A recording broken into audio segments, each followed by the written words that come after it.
দর্শক, রাজধানীর ঢাকা ৮ আসনে প্রচারণার খবর জানতে আমরা যুক্ত হব আমাদের সহকর্মী এনামুল হকের সাথে। সেখানকার সবশেষ অবস্থা আমরা এখন জানব। এনাম, শুনতে পাচ্ছেন নিশ্চয়ই। এনসিপির নাসির উদ্দিন পাটোয়ারি তার প্রচারে বাধার অভিযোগ করেছেন, কিছুটা বিশৃঙ্খলা আমরা দেখেছি। এখনকার সবশেষ চিত্র কি দেখছেন জানাবেন।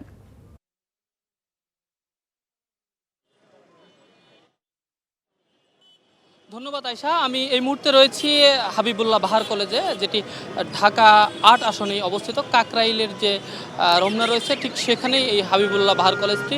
আমি এই আজকের হট্টগোলের ঠিক শুরু থেকে এখানে অবস্থান করছি।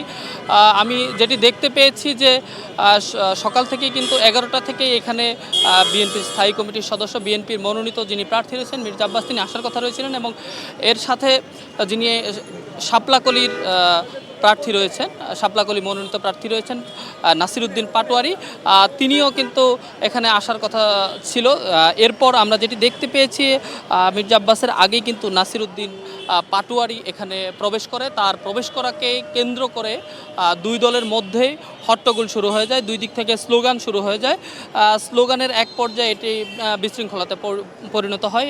আমরা দেখতে পেয়েছি আইন শৃঙ্খলা বাহিনী এটিকে সমাধান করার জন্য এবং এটিকে নিয়ন্ত্রণে আনার জন্য বেশ চেষ্টা করছিলেন এবং সবশেষ তারা আইন শৃঙ্খলা বাহিনী তাদেরকে একদিক করে কিন্তু কলেজের বাহিরে নিয়ে আসে এবং কলেজের বাহিরে নিয়ে আসার পর এখানেই নাসির উদ্দিন পাটোয়ারি যে সমর্থকরা রয়েছে এবং নাসির উদ্দিন পাটোয়ারি এখানে অবস্থান নেন। অবস্থান নেওয়ার পর তারা কিন্তু এখান থেকে চলে গিয়েছে এবং এরপর সবশেষ অবস্থা আইন শৃঙ্খলা বাহিনী কঠোর অবস্থায় রয়েছে এবং তারা যাতে এখানে আর কোনো ধরনের বিশৃঙ্খলা বা হট্টগোল তৈরি না হয় এই জন্য আইন শৃঙ্খলা বাহিনী বেশ সরব রয়েছে। আমরা যেটি দেখতে পেয়েছি, হট্টগোলের শুরুতে আইন শৃঙ্খলা বাহিনী এসে পড়ায় বড় ধরনের কোনো ঘটনা এখানে ঘটেনি।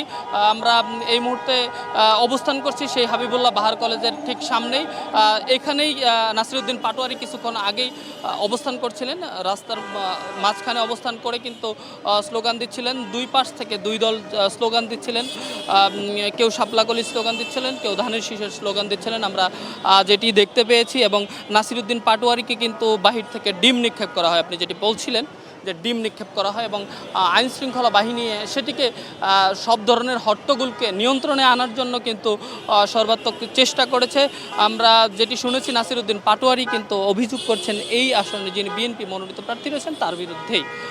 আর এই মুহূর্তে সবশেষ পরিস্থিতি, আইন শৃঙ্খলা বাহিনী এখন এখানে অবস্থান করছেন এবং দুই দলেরই যারা রয়েছেন তারা এখান থেকে সরে গিয়েছেন এবং এর সবশেষ তিনি এখানে অবস্থান করে কিন্তু এখানেই ছিলেন কিছুক্ষণ। এখানে থেকে তার যে নেতাকর্মীরা রয়েছে তারা স্লোগান দিচ্ছিলেন, স্লোগানে কিন্তু এতক্ষণ এই জায়গাটা মুখরিত ছিল এবং আইন শৃঙ্খলা বাহিনী সবশেষ তাদেরকে অনুরোধ করার পর কিন্তু তারা এখান থেকে রাস্তা ছেড়ে দিয়েছেন এবং রাস্তা ছেড়ে তারা চলে গিয়েছেন।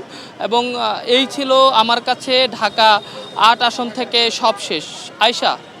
এনাম, আপনাকে ধন্যবাদ। দর্শক, যেমনটা জানছিলাম, ঢাকা ৮ আসনের যে পরিস্থিতি এখন, সেখানে এখন কিছুটা আসলে কন্ট্রোলে আছে।